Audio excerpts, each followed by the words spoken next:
예수님께서 말세에 대한 많은 가르침을 주셨습니다. 그것은 오늘 사도 바울이 표현한 바와 같이 위험한 때이기 때문입니다.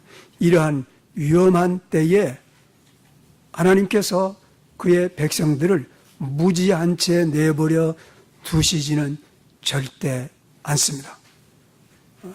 우리들이 그 위험한 때에 위기에 직면하게 되면 그를 극복하거나 피하거나 아니면은 목숨을 기꺼이 바치는 그러한 신앙을 지킬 수 있도록 하나님께서 엄청난 조치를 취해놨다는 것을 우리는 다시 한번 확인해야 될 필요가 있습니다. 오늘 저희들이 봉독한 디모데후서 3장 있는 말씀 전체에는 크게 두 종류의 사람을 기록하고 있습니다.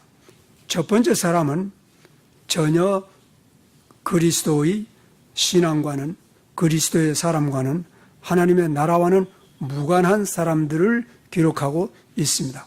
두 번째 그룹의 사람들은 하나님의 사람들이 어떠한 사람들이며 그 신분을 가지고 있는 사람들은 어떠한 삶을 살게 될 것을 분명하게 보이는 그런 내용을 담고 있습니다. 여러분, 모든 성경이 다 중요하지만은 특별히 오늘 이 부분이 중요한 것은 특별히 사도 바울도 말세에 살았지만은 오늘날 이 세대의 우리들은 참으로 말세에 살고 있기 때문에 다른 어느 때보다도 바로 하나님께서 이 시대를 조명한 이 계시가 우리들에겐 절대로 필요할 뿐만 아니라 하나님께서 그것을 알고 2000년 전에 벌써 공개적으로 주셨다는 그 하나님의 경륜을 오늘 이 짧은 시간이지만은 분명하게 깨닫고, 여러분, 우리들이 삶에 눈이 열리고 깨달음이 오고 이 어둠에서 빛으로, 비진리에서 생명의 진리로 세상에서 하나님 나라로 옮겨가는 일과 그것이 확인되는 귀한 일들을 위해서 우리 이 말씀을 주신 것입니다. 그래서 첫 번째 종류의 사람들은 3장 1절에서 9절까지 그리고 13절에 있는 내용을 기록된 바와 같이 거짓 교사들입니다. 거짓 그리스도인들입니다. 그리고 두 번째 사람들은 하나님의 참 백성들이고 하나님의 참 종들의 모습입니다. 10절에서 17절까지 기록된 내용입니다. 13절은 처음 그룹에 속한 내용입니다. 자, 그러면은 도무지 세상 사람들, 육신의 사람들, 불신의 사람들의 모습을 기록한 내용을 왜 이렇게 거의 19개나 달하는, 우리가 이미 신앙생활을 오랫동안 했으면은 그 내용 전부를 알고 있는 것을 왜 하나님께서는 바울을 감동해서 다시 되풀이하여서 기록해 놓으셨는가? 도대체 그 이유는 무엇인가? 여러분, 우리가 이것을 확인해야 됩니다. 그것은 우리 안에도, 중생한 사람에도 이러한 요소가 역사하고 있기 때문인 것입니다. 그러나 우리 육신 안에서 혹은 우리 생각 안에서 이 역사하고 있는 어둠의 영이, 사탄의 영이 만약에 우리의 신앙을 좀먹어서 이기게 되면 멸망합니다. 정확하게 로마서 8장 13절에 있는 말씀 내용과 같은 것입니다. 그러니까 육신대로 살면은 반드시 죽을 것이로되 영으로서 몸의 행실을 죽이면 살리라 하는 것입니다. 지금 대표적으로 이 어둠의 영, 육신을 통해서 역사하는 그 영의 지배를 받는 사람들의 내용이 지금 1절에서 5절까지 기록되어 있는 것입니다. 여러분, 어떤 분들은 지금 1절에서 사실은 8절까지 기록된 이 사람들의 내용에 대해서 물론 구원받은 그리스도인들은 아니지만은 교회 안에 이러한 사람들이 다 있다라고 전제를 합니다. 근데 실제로 불가시적인 교회에는 이러한 사람들이 단 한 사람도 없습니다. 가시적인 교회는 있는 사실을 우리가 부인할 수가 없습니다. 그러므로 성경에서 명확하게 제시하고 있는 그 불가시적인 교회, 그리스도의 몸, 그리스도의 신부, 하나님 성령이 거하시는 성전의 그 내용을 우리는 미리서 알고 있어야 됩니다. 분별력이 있어야 되는 것입니다. 자, 그러면은 도대체 그리스도의 피 흘림으로 말미암아 정결함을 받은 적이 없는 그러한 사람들의 모습을 우리가 다시 한번 살펴보도록 하겠습니다. 지금 이 1절에서 9절까지는 세 종류의 불신자들을 기록하고 있는데 여러분 이게 대단히 중요합니다. 그래서 첫 번째 종류를 우리가 살펴보겠습니다. 너는 이것을 알라. 곧 말세에 위험한 때가 이르느니 사람들은 자기를 사랑하고 그랬습니다. 자, 그러면은 바로 첫 번째 구절에서 이 사람들은 그리스도인이 아닌 것을 명확하게 드러내고 있습니다. 중생한 사람들은 자기를 사랑하는 사람이 한 사람도 없습니다. 만약에 그렇다면은 누가복음 14장, 누가복음 21장 혹은 성경 전체가 거짓말이 됩니다. 그리스도인이란 예수 믿는 순간에 예수 믿는 믿음이 무엇인가를 배웠고, 그러면 그 믿음으로 내가 예수 믿겠다고 하는 순간에 자기라고 하는 이고를 십자가에 예수님과 함께 못 박아 버린 사람들입니다. 여러분, 이 내용을 성경에서는 여러 가지 다른 말들로 반복을 하고 있는 것입니다. 가령 로마서 6장 6절에서는 우리의 옛사람이 그리스도와 함께 십자가에 못 박혀서 우리가 다시는 죄의 몸이 멸하여 다시는 죄의 종으로 살지 않겠다는 그런 말씀이라든지, 갈라디아서 5장 24절 말씀에서 그리스도 예수의 사람들은 그 육체를 정과 욕심과 함께 십자가에 못 박아버렸다고 한다든지, 혹은 골로새서에 있는 사람들은 우리의 옛사람이 사라져버렸고 지금 우리가 사는 것은 새 사람이라. 갈라디아서 2장 20절도 마찬가지입니다. 내가 예수 그리스도와 함께 십자가에 못 박혔나니 이제 내가 사는 것은 내가 아니요, 그래서 내가 다 사라져버린 것입니다. 예수님의 말씀에 의하면은 누구든지 자기 목숨을 구원코자 하는 자는 잃을 것이요, 나와 나의 복음을 위하여 자기의 모든 것을, 근데 자기의 모든 게 전부 귀한 것들입니다.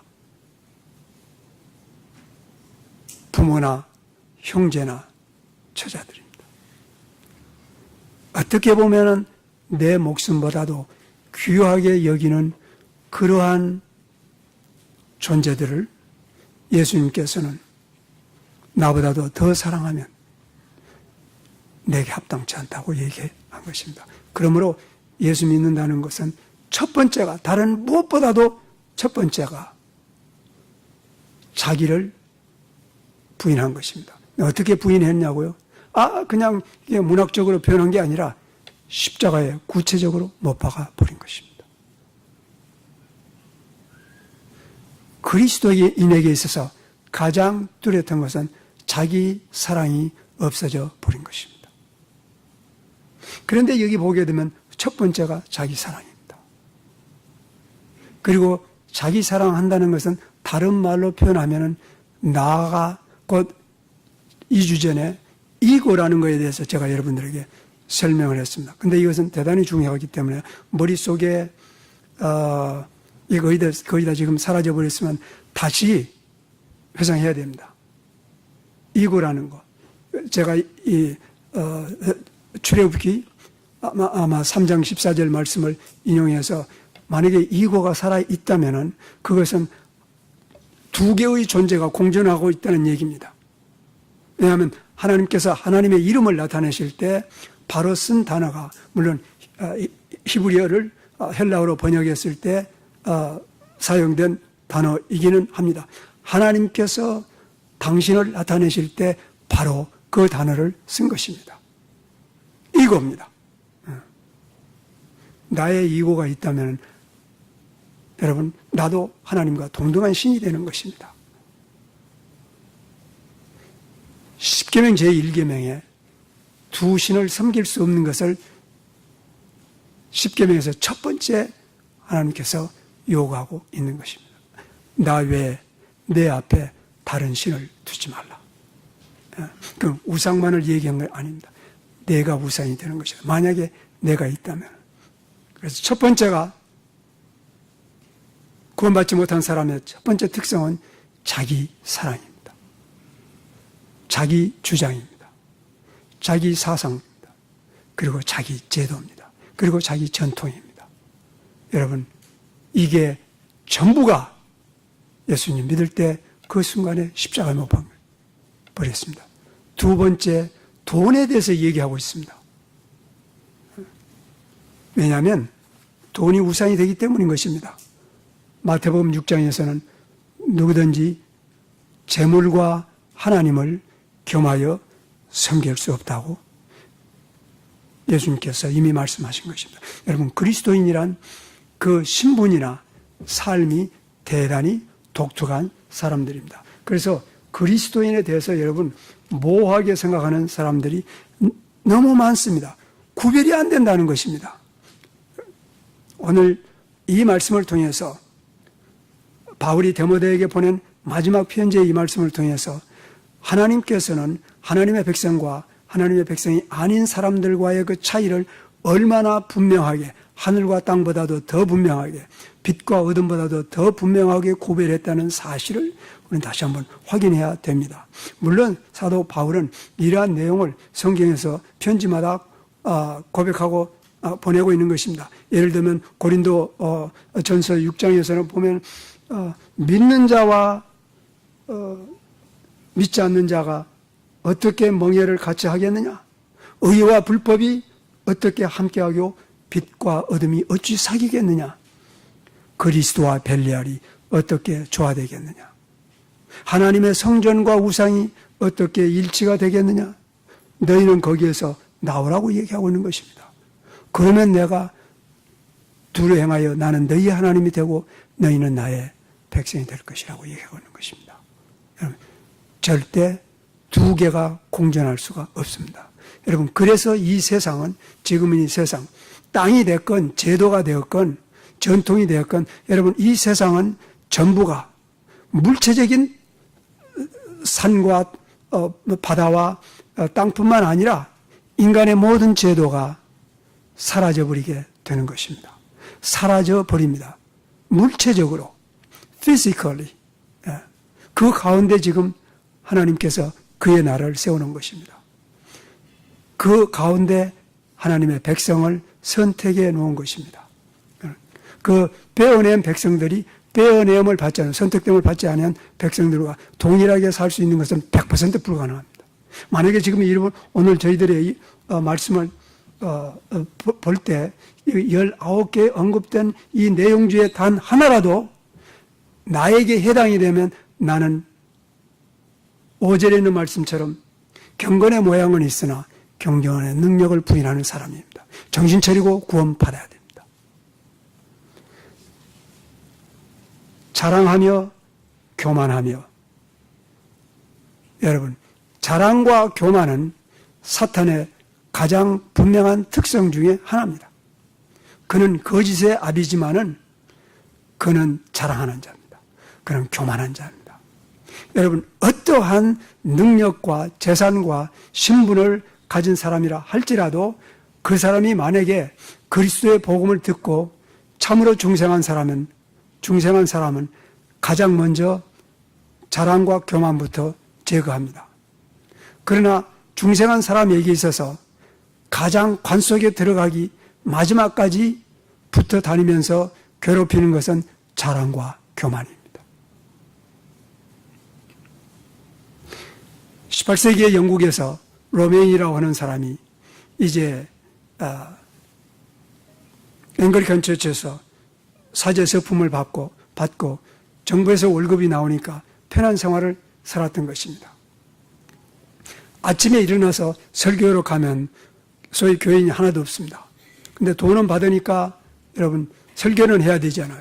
그러니까 빈 의자를 향해서 약 5분 설교하고 그 다음에 불이 나게 집에 가서 옷 갈아입고 그렇게 들어 나간 것입니다. 그것을 몇 년 동안 하다가 요한 웨슬리의 메시지를 듣고 깨닫기 시작한 것입니다. 그리고 그때 중생한 것입니다. 그는 참으로 하나님이 종이 된 다음에 이제 죽을 때가 가까웠을 때 자기의 교회 집사 중에 한 분이 패스터, 당신이 예수 믿고 일생을 사는 동안에 당신을 가장 괴롭힌 것은 뭐였습니까? 하니까 brother, 프라이드가 매일 밤 나의 등을 채찍질했다고 고백한 적이 있습니다. 그리스도인들은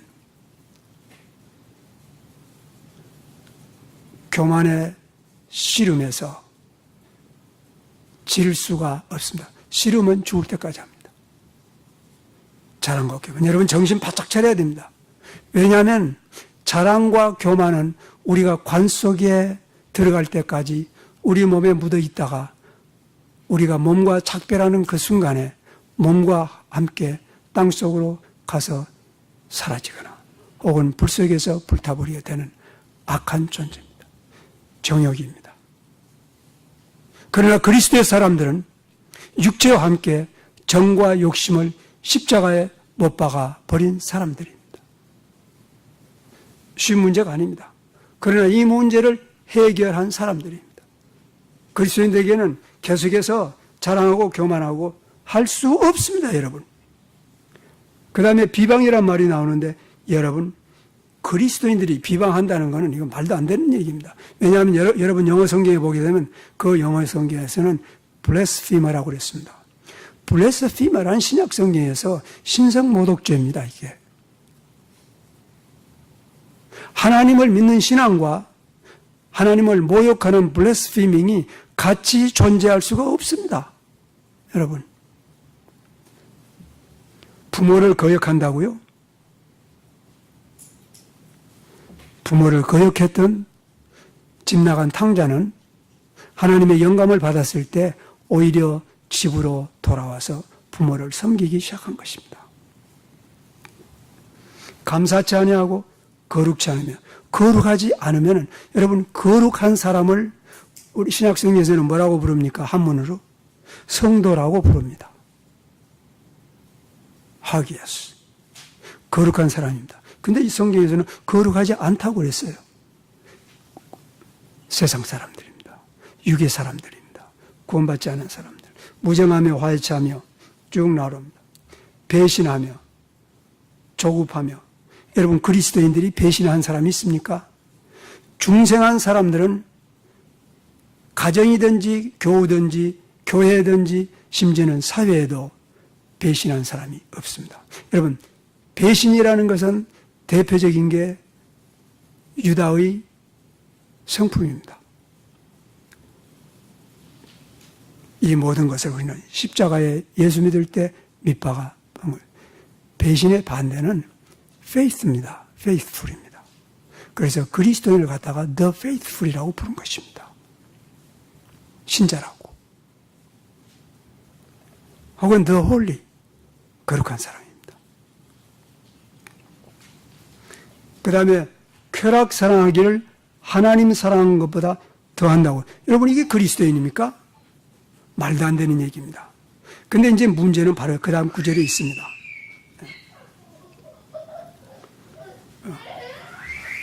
데리고 들어와, 괜찮아요. 여러분, 아이들이 소리 낸다고 말이죠. 이게 따로 예배 드리기 시작하면서부터 교회가 무너지기 시작한 것입니다. 아이들이 칭얼거리고 장난하고 해도 이놈들을 무릎에 안고 같이 예배를 17년 동안 드렸으면 이 아이는 그리스도인이 될 가능성이 높습니다. 그런데 한두 살부터 세퍼레이트 해가지고 하기 시작하면서부터 지난 70년 전에 여러분 소위 유스 미니스트리라는 게 생기기 시작하면서도 교회 문제가 들어온 것입니다. 아이들을 안고 예배를 드려야 됩니다. 여러분, 이 문화라는 것 때문에 우리가 희생이 되어버린 것입니다. 우리라는 교회가. 왜냐하면 리더들이 정신이 없기 때문인 것입니다. 그들은 하나님의 말씀보다도 문화를 더 중히 여긴 자들이었습니다. 어디서 그런 게 아이디어가 들어왔습니까? 소위 르네상스가 공급한, 기여한 고등교육 때문입니다. 자, 조금 전에 지금 1절에서 4절까지 언급된 이 내용의 모든 문제아가 어디에서 정점을 이루냐 하면은 5절입니다. 이들은 경건의 모양은 있으나 경건의 능력을 부인하는 자들이다. 예. 여러분, 이들 중에는 하나님을 사랑하고 쾌락을 사랑하면서도 부모를 공경하지 않으면서도 돈을 사랑하면서도 자긍하면서도 교만하면서도 얼마든지 교회 안에 들어와서 집사도 되고 장로도 되고 성가대장도 되고 목사도 되고 다 될 수 있습니다. 그래서 말세의 위험한 때라고 시작한 것입니다. 여러분, 이게 지금 구별이 안 되면은 조금 전에 제가 고린도전서 6장에서 여러분들에게 말씀한 이 내용이 구별이 될 리가 없습니다. 성경에서는 아주 분명하게 이제 그리스도와 벨리알이 어떻게 조화되겠냐고 해도 조화된다는 거예요, 여러분.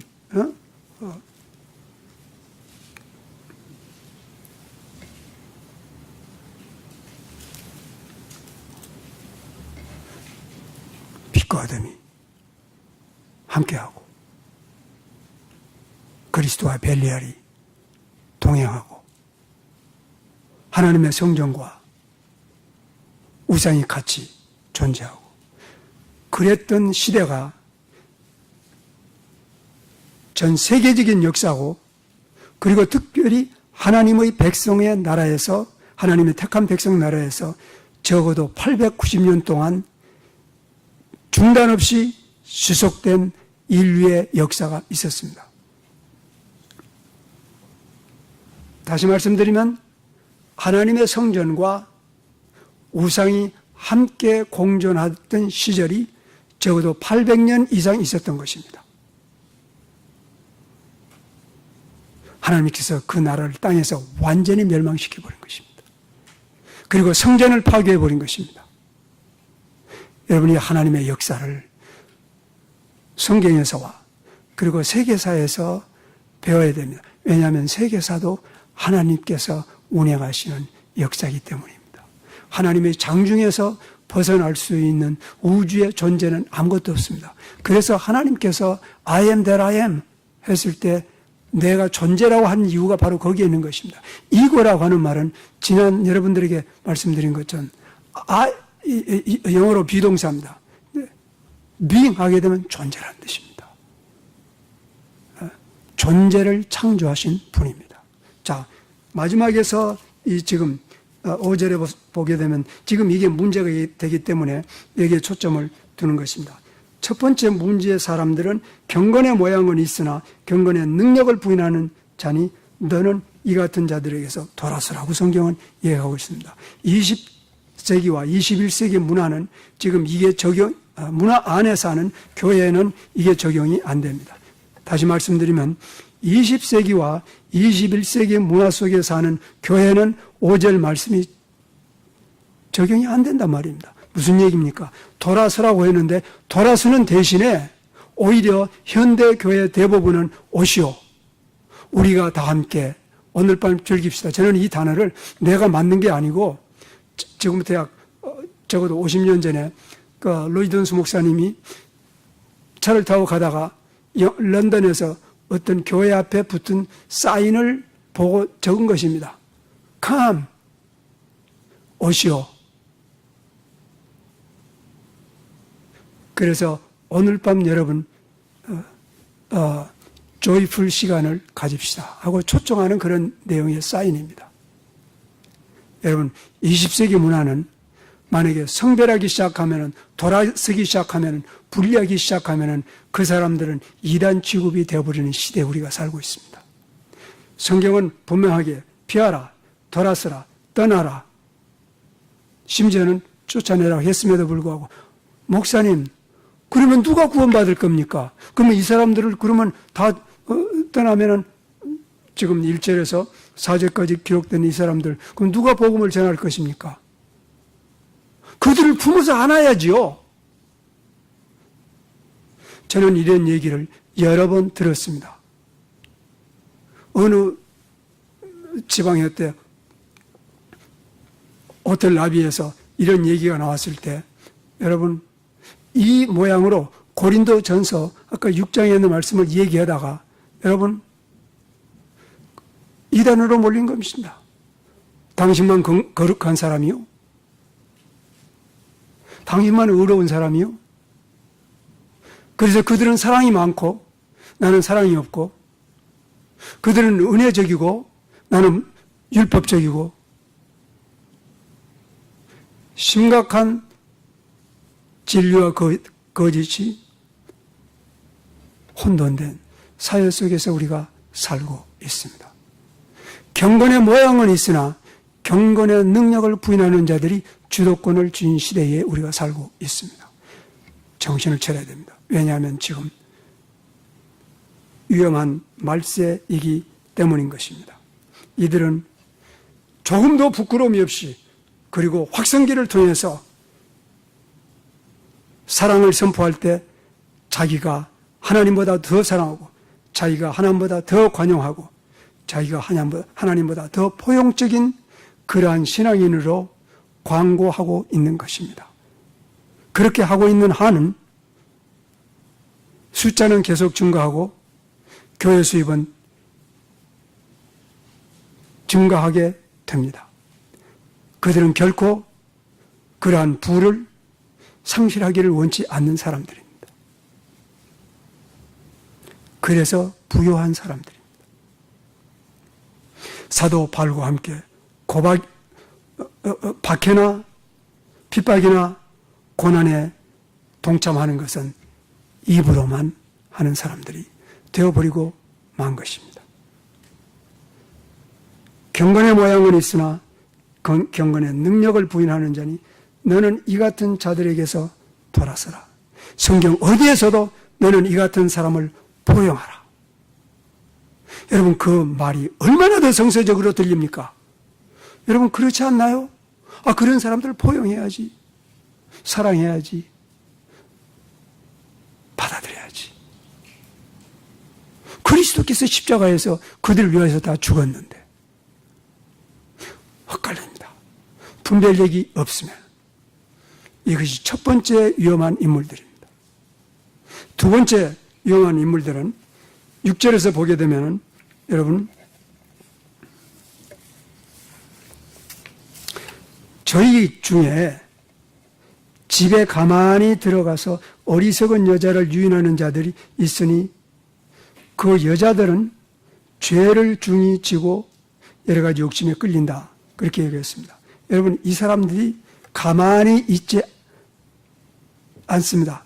오히려 가만히 어느 집에 들어가서, 근데 여기서 여자라고 지금 표현했는데 이게 중요한 의미를 갖습니다. 조금 후에 설명하겠습니다.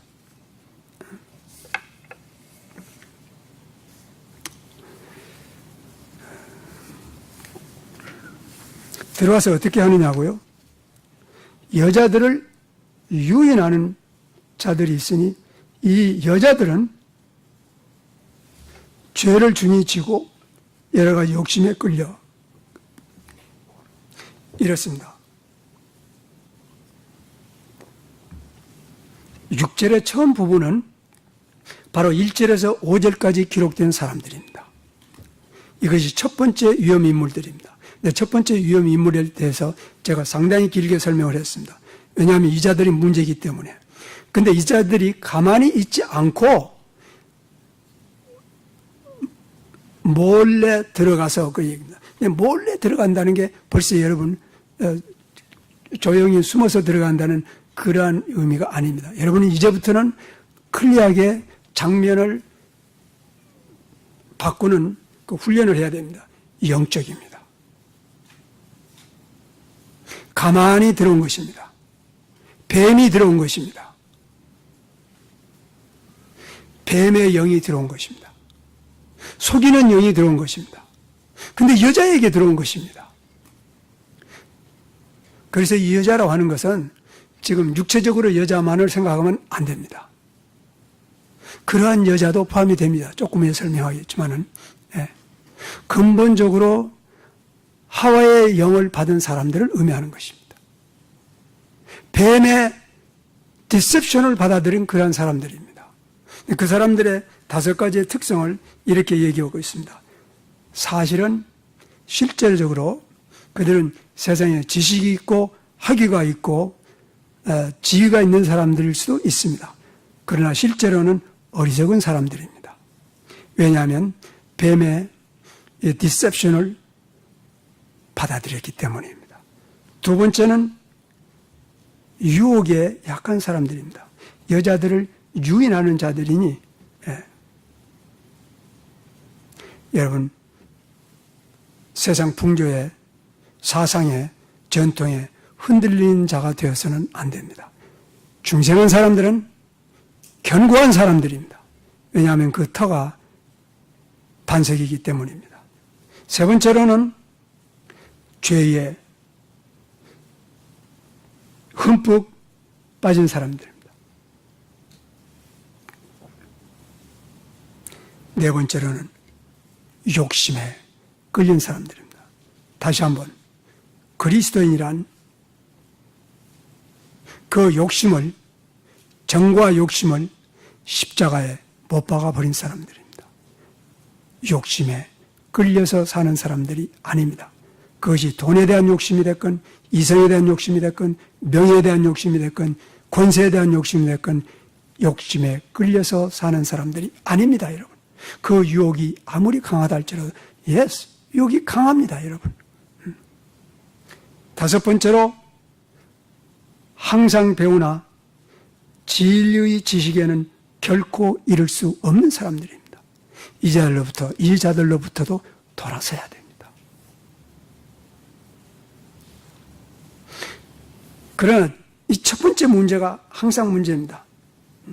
돌아서라 했음에도 불구하고 이 첫 번째 문제 사람들은 분리하고 성별하라고 했는데 하나 되자고 하고 하나 되어야 된다고 관용해야 된다고 더 사랑해야 된다고 그래서 하나님보다도 더 사랑하는 그런 사람들이 성경에 어떻게 표현이 되어 있죠?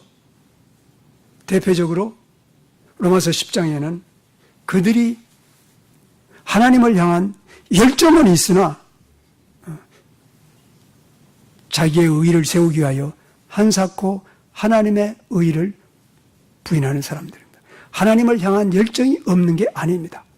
그러나 그들은 자기의 의의를 더 세우기 위해서 하나님의 의의를 부정하는 그런 사람들입니다.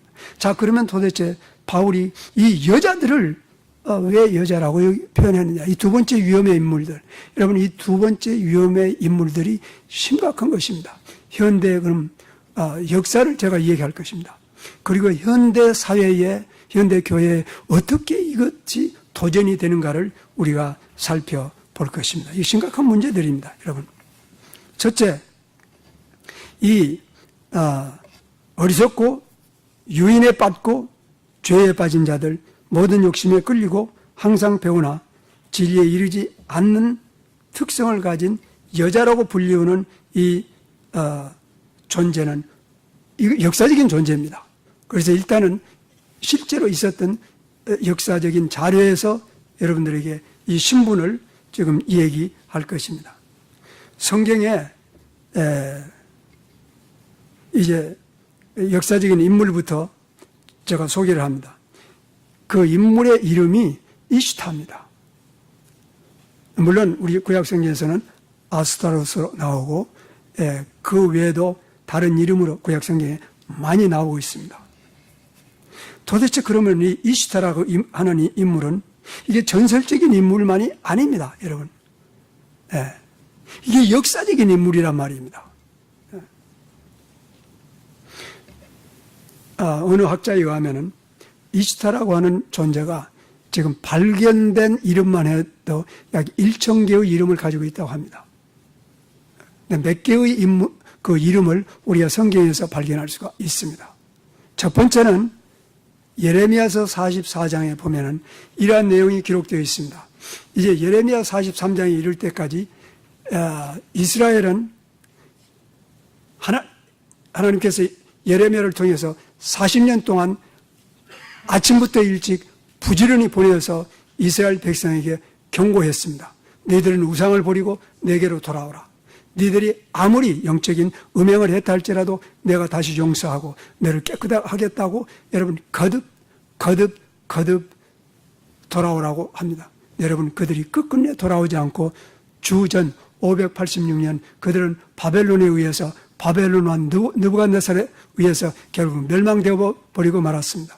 그래서 여러분이 아시다시피 마지막 왕 시드기야는 도망가다가 잡혀서 자기 어린아이들이 이제 그 느부갓네살 군에 의해서 목베어 죽임을 당하는 것을 보고 그 다음에 눈을 빼서 소경이 된 채로 바벨론으로 쇠사슬에 끌려가는 장면으로 끝이 나고 있는 것을 우리는 예레미야서 보고 있습니다. 여러분 나라가 멸망하고 예루살렘의 성은 파괴되고 성전은 불타버리고 이제 왕들은 끌려가 버리고 귀족들과 그리고 나머지 백성들이 도망가다가 여러분 예레미야를 붙잡고 여러분 예언하라고 합니다.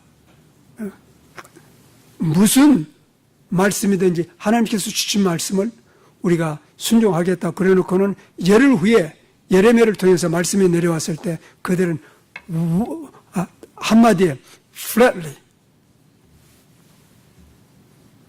우리는 예레미야 너 말 안 듣겠다.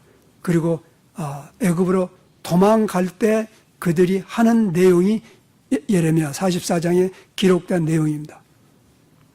그것이 바로 그 내용이 우리가 전에 하늘 여왕을 섬길 때는 음식이 핍절지 아니하였으나 하늘 여왕 섬기는 것을 폐하였을 때 우리에게 기근이 왔다고 하면서 여러분 나라가 멸망한 이유입니다. 이걸.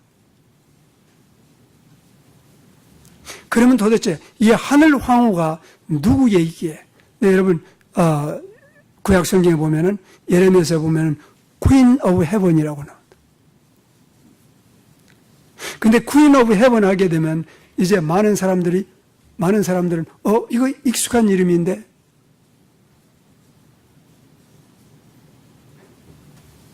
만약에 묻는 분이 있어. 들어봤죠? Queen of Heaven. 그 타이틀이 누구에게 지금도 붙여지고 있어요? 로마 카톨릭 교회 마리아입니다. 이시타의 수많은 이름 중에 하나가 Queen of Heaven입니다. 구약 성경에도 기록이 되어 있습니다. 두 번째 성경에 기록된 이사야의 신부는 다 같이 여러분들이 혹시 이사야서 34장을 가서 보면은 이 이름이 나옵니다.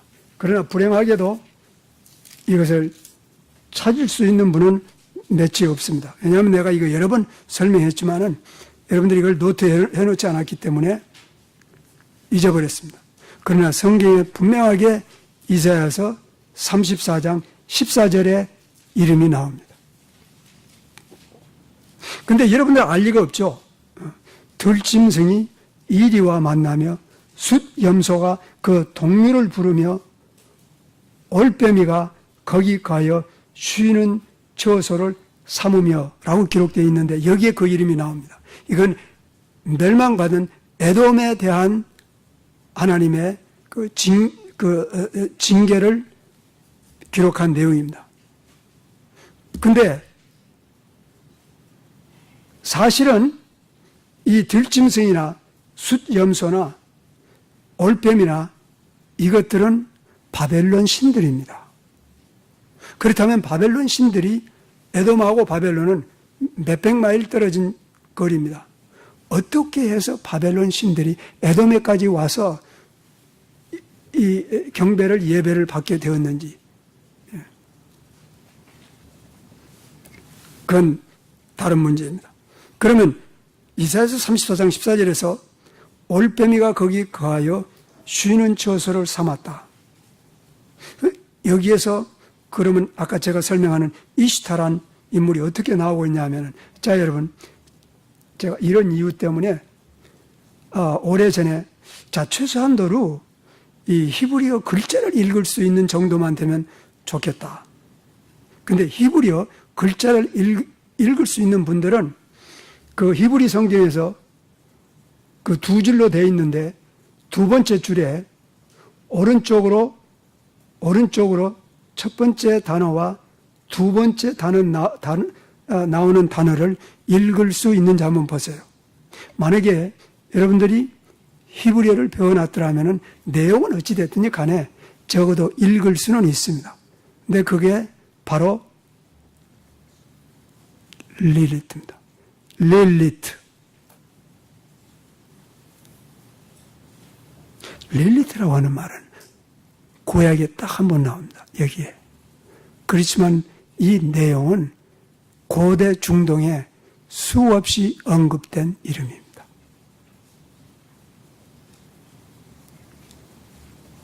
왜냐하면 이 릴리트가 바로 이시타입니다.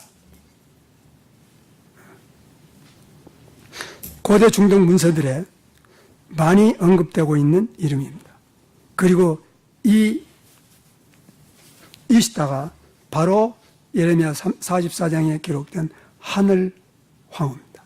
이스라엘 백성까지도 하늘 황후를 Queen of Heaven을 섬길 정도로 광범하게 퍼진 것입니다. 여러분, 사도 바울이 이 꾀임을 받는 자를 여자로 표현하는 데는 중요한 의미가 있는 것입니다. 이 성적으로 여자만을 의미하는 게 아니라 영을 받은 자들입니다. 에덴 동산에서 하와를 꾀인 뱀의 사탄의 마귀의 영을 받은 사람들입니다. 그래서 이 릴리트라고 하는 한국말로 올빼미로 번역이 됐습니다. 그리고 영어로는 screech owl이라고 번역이 됐습니다. 그러니까 원래 만약에 이것을 영어나 한글 성경에서 그걸 제거해버리고 아예 릴리트라고 번역했더라면 수많은 사람들이 그 정체를 알 수 있을 뻔했습니다. 왜냐하면 이게 릴리트가 뭐야 하고 여러분 구약 이 사전을 찾아보면 릴리트가 나와요. 그리고 거기에서는 이시타라고 나온다고요. 사전에. 그러니까 조그만 공부를 하려고 하는 사람들 같으면은 만약에 이것을 한국말이나 영어로 번역하지 않고 이걸 그냥 문자적으로 축자적으로 릴리트라고 하면은 이거 모르는 단어가 나오는데 하고 공부라도 했을 거라 이런 얘기입니다. 영어로 그냥 릴리트. 한국말로도 릴리트라고 했더라면 분명히 어떤 성도들은 목사님이 릴리트가 존재가 뭐요? 그러면 이거 모르겠는데 나 공부해가지고 알려주겠습니다 하고 공부라도 했을 게 아니냐 말이에요. 근데 올빼미라고 해버리니까 올빼미에 대해서 공부해야 될 이유가 뭐가 있어요, 여러분? 그런데 바로 이 자가 이시타예요. 그리고 퀸 오브 헤븐이에요. 자, 그러면은 이렇게 성경에도 있지만은 달리 이 신분이 확인되는 구절이 또 있습니다. 그것은 창세기 10장 9절에 나오는 nimrod입니다. 창세기 10장 9절에 보면 nimrod에 대해서 그 당시 하나님 앞에 첫 번째 영웅이라고 그렇게 기록이 되어 있습니다.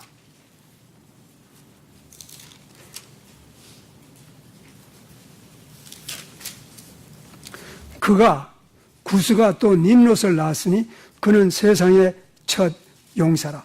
그가 여호와 앞에서 특출한 사냥꾼이었으므로 사람들이 아무는 니므롯 같이 여호와 앞에 특출한 사냥꾼이 되었다. 그랬고 그는 11절과 12절에서 니느웨와 갈라 사이에 거대한 성 레센을 건축하였다. 여러분 인류 역사상에 첫 번째 거대한 제국을 창설한 자입니다.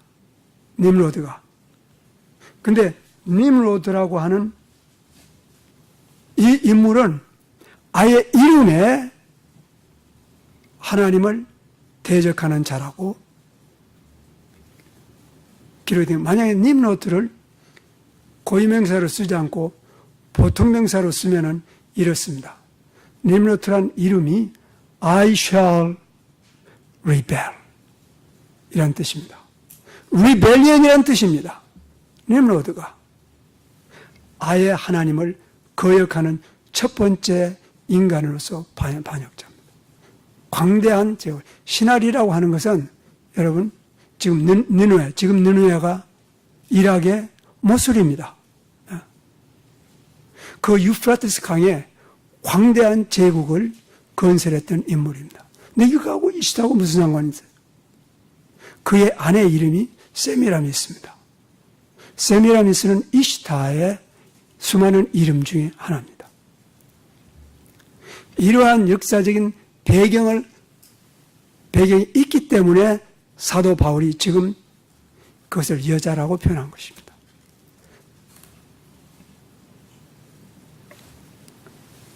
여자가 뭘 했냐고요? 여러분, 이 자들이 얀네와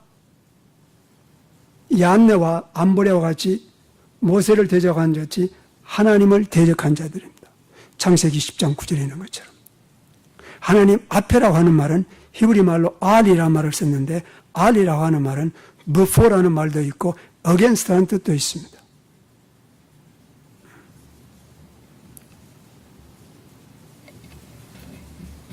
그래서 지금 이 여자들을 유인하여서 항상 배우나 진리의 지식에 결코 이르지 못하느니라. 이게 수동적으로 보였는데 문제는 이겁니다. 진리를 대적하는 자들이 된 것입니다. 하나님의 말씀을 가장 먼저 거역한 자가 에덴 동산에서 일어난 것처럼 인류 역사에 그리고 종말에 특별히 강하게 이 영이 역사합니다. 왜 그렇습니까? 지금 이 여자들은 진리를 듣습니다. 그러나 진리를 받아들이지 않습니다. 그리고 오히려 지금 현재 불순종의 아들 가운데 역사하는 영을 따른 자들입니다. 다시 얘기하면 불순종의 아들들이 따르는 영의 역사 속에서 사는 사람들입니다. 역사적인 인물들입니다. 존재들입니다. 하나님을 거역하는 영입니다. 그래서 말세에 이 존재를 엄청나게 경고하는 것입니다. 자, 그러면 지금 역사적인 것을 설명했는데, 그러면 현대 사회에서는 이 영을 받은 사람들이 어떻게 나타나고 있느냐? 이 여자라고 설명되는 이 사람들은 도대체 어떠한 사람이냐? 여러분, 현대로서는 페미니스트들입니다. 페미니스트. 그러면 대부분 사람들은 그 여권 여권 운동을 하는 사람들을 얘기하는구나.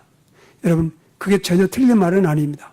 그러나 그것만을 본다면은 수박을 보는 것입니다.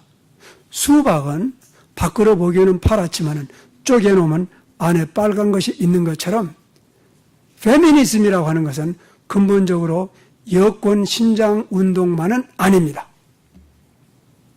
이건 하나님을 대적하는 자들의 영이 역사하는 것입니다.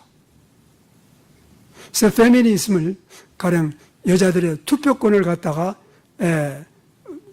획득한다든지 여자들이 사회나 직장에서 동등권을 갖기를 운동하는 이런 사람들로 대부분 생각하는데 여러분, 사탄이 속이는 것입니다.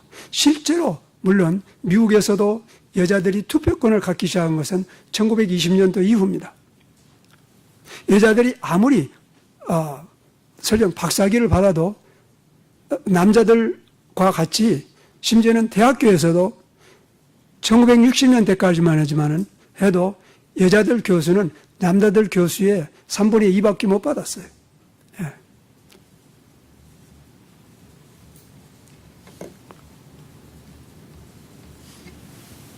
그렇기 때문에 남녀 평등과 동등을 주장하는 운동이 일어났는데 이것을 페미니즘이라고 하니까 다들 환영을 한 것입니다. 근데 그 안에 어떤 영이 역사하고 있느냐 하면은 바로 현재 LGBT 운동을 가장 강력하게 추진하고 있는 단체가 페미니스트, 모든 종류의 페미니스트 단체입니다. 그리고 그 역사는 사실은 20세기에 일어난 게 아닙니다. 천만에요. 지금 제가 여러분들에게 소개한 바와 같이 그 역사는 엄청나게 긴 것입니다. 그 수많은 문서들이 지금 남아 있기 때문에 그것을 알기를 원치 않습니다. 그래서 학자들은 되도록이면 이것을 언급하지 않습니다. 그러나 성경은 하나님의 백성들에게는 이들이 더 이상 나가지 못할 것이라고 9절에서 분명하게 얘기하고 있습니다. 천만에요. 다 속일 수 없습니다. 세상은 속일 수 있을는지 모르지만 하나님의 말씀을 알고 있는 하나님의 백성은 속일 수 없단 말입니다. 그들이 더 이상 나가지 못합니다. 그래서 지금 두 번째 문제되는 게 바로 이 여자들이 유인을 받아서 이제 죄를 중히 지고 여러 가지 욕심에 끌림받고 항상 배우나 진리의 지식에 이르지 못하여 결국은 하나님의 대적자가 되는 것입니다. 사회운동이 되었건 어떠한 교회 프로그램이 됐건 간에 하나님을 대적하는 모든 그 영의 역사가 지금 이 총체라고 볼 수 있는 것들이 바로 이 여자라고 이 표현되고 있는 이러한 사상에 지금 모여 있는 것입니다. 두 번째 세력입니다. 그 다음에 세 번째 세력을 설명을 드려야 됩니다. 여러분 지금 이게 머릿속에 정리가 돼야 됩니다. 이게 왜냐하면 하나님을 대적하는 세상에서 역사하고 있는 세력들을 지금 만약에 이 중에 하나라도 그 영이 우리 안에 들어와서 우리의 사상을 신앙을 흐려놓거나 사상을 형성하기 시작하면 끝입니다. 영의 역사가 강력하다는 걸 알아야 됩니다, 여러분. 그렇기 때문에 사도행전 20장에서 사도 바울이 에베소 장로들에게 말하기를 여러분 내가 3년 동안이나 눈물을 흘리면서 너희들에게 경고한 것을 이제 깨달으라고 한 이유가 거기에 있는 것입니다. 왜냐하면 내가 떠난 이후에 흉악한 이리가 너희에게 들어와서 그 양떼를 아끼지 아니할 것이고 또한 너희 중에서도 제자들을 끌어 자기를 쫓게 하려고 어그러진 말을 하는 사람들이 일어날 줄을 내가 아노라. 그래서 지금 여러분 페미니즘 운동이 교회 안에 들어와서 여러분 배척이 되는 것이 아니라 우대를 받고 있는 그런 시대에 우리가 살고 있기 때문에 눈이 열리고 깨달아지고 분별할 수 있어야 되는 것입니다. 세 번째 말세의 위험한 세력은 8절 말씀에 보면 얀네와 얀보레스가 모세를 대적한 것 같이 이제도 그랬습니다. 이제 저희도 또한 그같이 진리를 대적하니 이 사람들은 마음이 부패한 자요 믿음의 권하에는 버린 자들이라고 하는 그러한 특별한 존재들입니다. 어떤 사람들이냐? 사실은 이 사람들은 쉽게 추적할 수가 있습니다. 왜냐하면 얀네와 얀브레라는 말은 구약에 없습니다. 그럼에도 불구하고 사도 바울은 얀네와 얀브레가 모세를 대적했다고 기록하고 있습니다. 근데 출애굽기에 보면 없어. 이 자들이. 어디에 이 사람들의 이름이 나오냐? 여러분, 이 사람들의 이름은 고대 문서에 보면 특별히 우가릿 문서에 보면 여러 번 언급된다고 그런 기록이 있습니다. 이 사람들의 이름이 사도 바울이 만들어낸 게 아닙니다.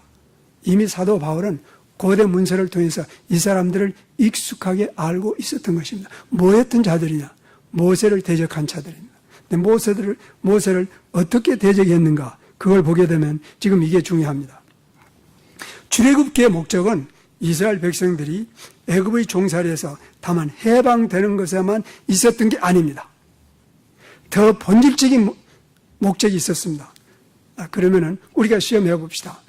출애굽기에 더 본질적인 이스라엘 백성들이 그 애굽의 종살이에서 그 노역에서 해방되는 것보다도 더 본질적인 출애굽 목적이 뭐라고 성경에는 기록되어 있습니까? 넘버원.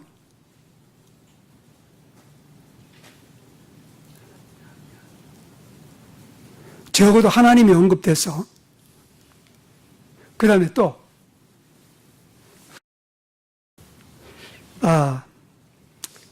여호와의 이름을 나타낸 것입니다. 그래서 여러분 카운트를 해가세요. 이 말씀이 출애굽기에 몇 번이 되풀이되고 있는지, 한 번도 아니고 두 번도 아니고 세 번도 아니고 네 번도 아니고, 이게 되풀이되고 있는 이유는 뭐냐? 내가 여호와인 줄 알게 하려 함입니다. 너희를 해방한 그 신이 여호와라는 것입니다. 여러분. 그래서 내 이름이, 이스라엘의 신 이름이 여호와인 것을 이스라엘에게 뿐만 아니라 애굽에도 알게 하려고 한 것이라고 성경이 얘기하고 있습니다. 그 외에도 또 몇 개가 나옵니다. 네, 그걸 집에 가서 다 찾으십시오. 두 번째는 이들로 하여금, 이스라엘 백성들이 출애굽 이후에 이들로 하여금 나를 섬기게 하려 함이라고 성경에 분명히, 이것도 되풀이됩니다. 나를 섬기게. 여러분, 이스라엘 백성들을 애굽에서 해방한 것은 그들의 종살이를 하지 않도록 해방한 데만 있는 건 아닙니다. 해방한 이후에 하나님을 섬기도록 해방한 것입니다. 하나님을 섬기도록.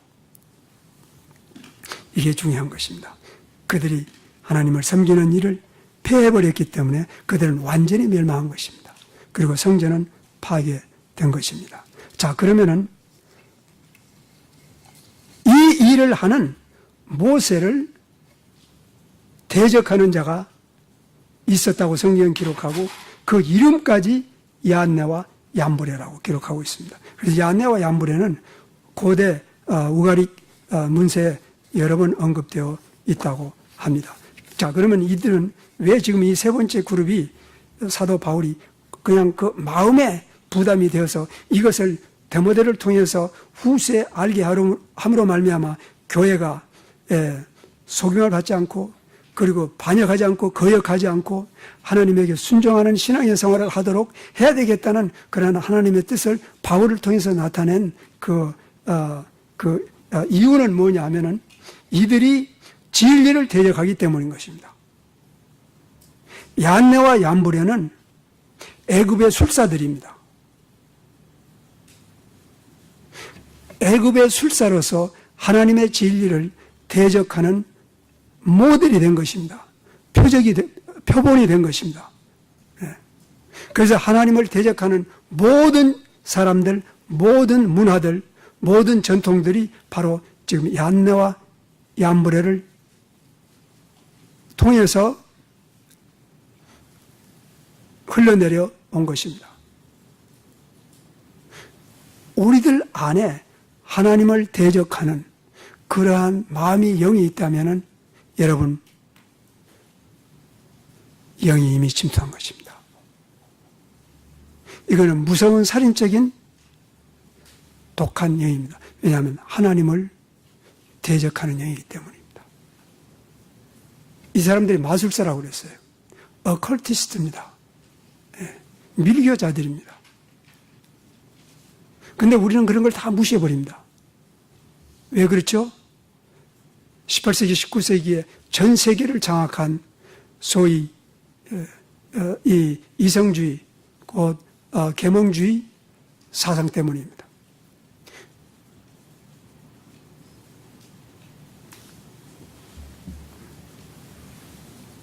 여러분, 집에 가서 계몽주의의 정체를 조금씩 배워가면 좋겠습니다.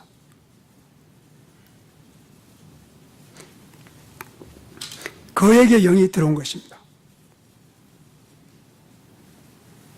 사도 바울이 이 사람들을 지적하고 그리고 하나님을 대적한 자라고 했을 때 특별한 이유가 있습니다. 왜냐하면 다 같이 사도행전 13장 말씀으로 가보십시오.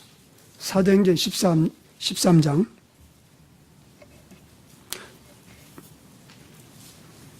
8절과 9절 말씀 빨리 찾아보십니다.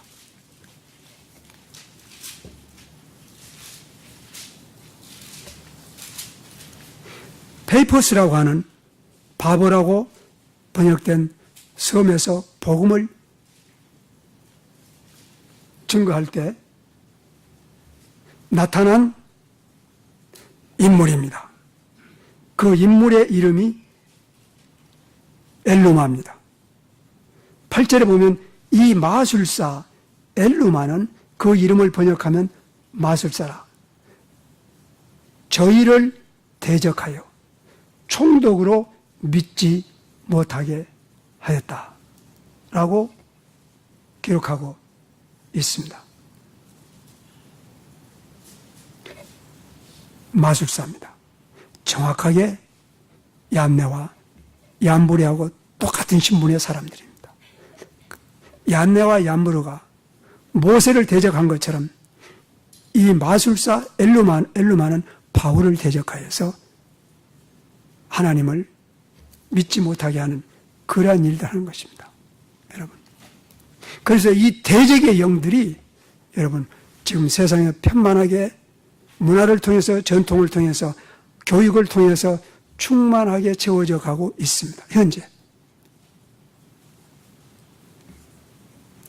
지금까지 제가 이제 세 종류의 말세 위험의 종류를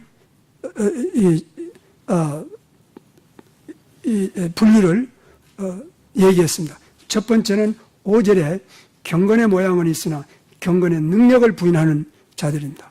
두 번째는 이 사람들이 가만히 들어가서 유연하여 낸 여자들입니다. 여자라는 단어를 쓴 것입니다. 그 사도 바울이 왜 여자라는 단어를 썼는지 그 역사적인 배경과 그리고 20세기 현대에 나타나는 사회적 현상을 여러분들에게 설명한 것입니다. 세 번째는 하나님을 대적하는 자들입니다.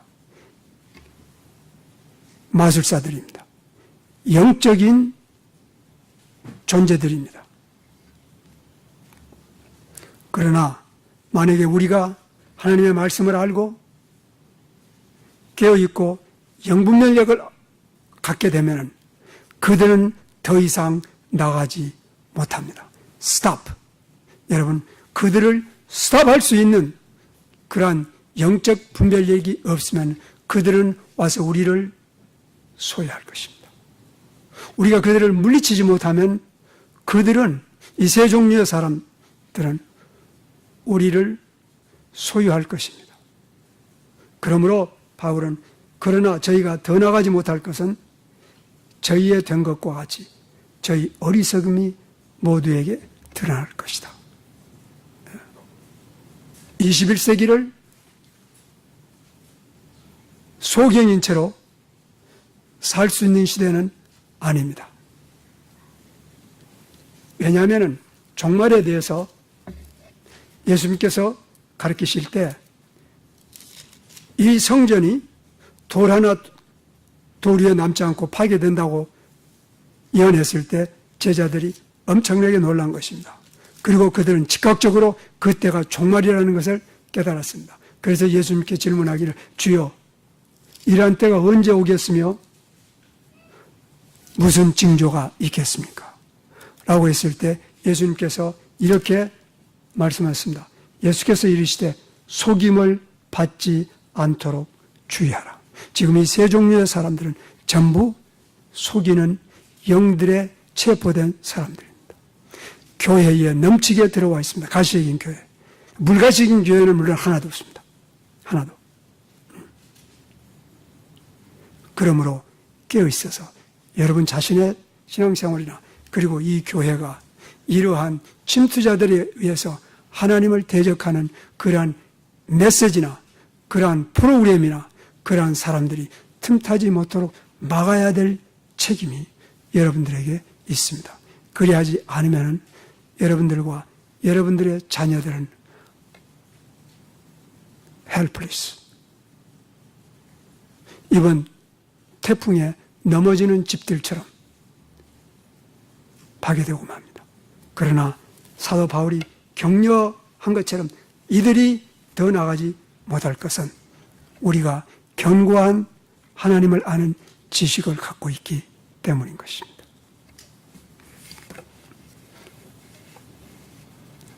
오늘 여러분, 우리가 다 이 지식으로 완전히 채우는 그런 삶을 새롭게 살아야 될 필요를 절감할 수 있기를 바랍니다. 기도합시다. 살아계신 우리 하나님,